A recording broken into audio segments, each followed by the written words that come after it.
So when it comes to a roast dinner, gravy is something that takes that roast dinner to the next level. So you can make gravy with vegetable stock or chicken stock. So be it homemade or store-bought, especially the store-bought, I like to take it to a different level. So let's begin with the homemade gravy. So over here, I've got the meat stock from the chicken. So I just drained out the oil.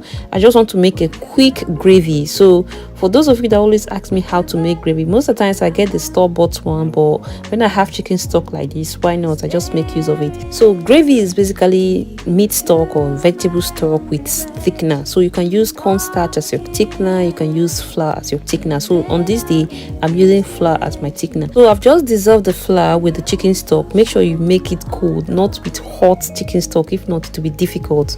So then you pour it over the remaining chicken stock in the pan, turn on the heat, and then you start mixing. You make you mix this until it starts to thicken up. The spatula failing, it's not hot then, it was not really burning. So you want to be mixing this, and if you find it too thick, you add more water. If you've got more chicken stock, you can add it. So you can add pepper, you can add salt, something to taste.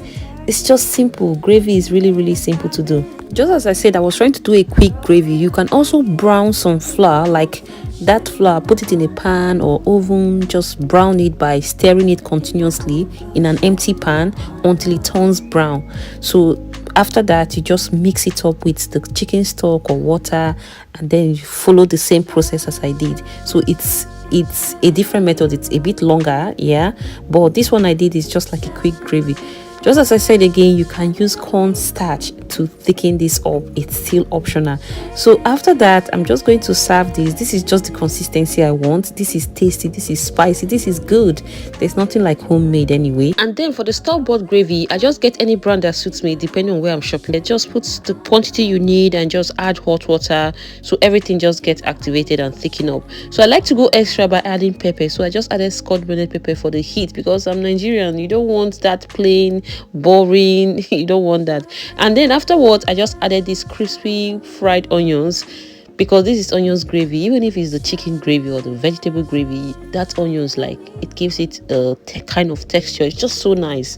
And these crispy fried onions I just added is just something I started doing lately, and honestly I would say I love it. Also, if perhaps you don't really like gravy, you shouldn't deprive yourself of the deliciousness of enjoying a roast dinner. Just simply make your Nigerian stew, you know, the pepper spicy stew, loosen it up a little bit to have this gravy consistency, and pour it over. It's still perfect, because gravy is basically a tasty meat stock that was thickened with cornstarch or toasted flour. Or if you're on a keto diet, yeah, you can also use if you don't want the cornstarch and the flour, you can use xanthan gum, very little, and to thicken the sauce. So using tomato stew, it's nothing bad, because tomato stew goes well with potatoes. You can also have pepper stew with chicken and the veggies, so it's still fine. So there are different ways you can still enjoy different meal and make it in a way that would suit you and your family. So that's all for this video. I hope you found it really helpful. Thank you so much for watching. See you in my next video. Bye.